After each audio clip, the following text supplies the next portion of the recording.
for me, you know, these changes in how we think about consent really rely on thinking about consent as a kind of community value or norm about a set of behaviors and expectations for reciprocity and respect.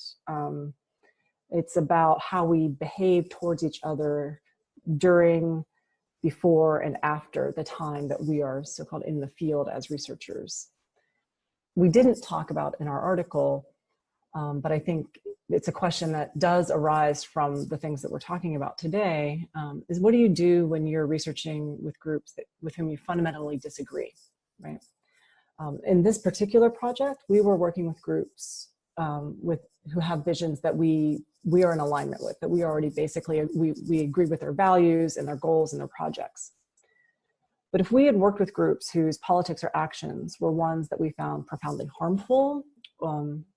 how would we approach consent respectfully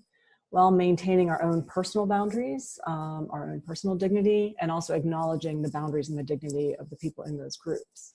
I think that's one of the issues that we really have yet to fully work through, or to work through at all, really.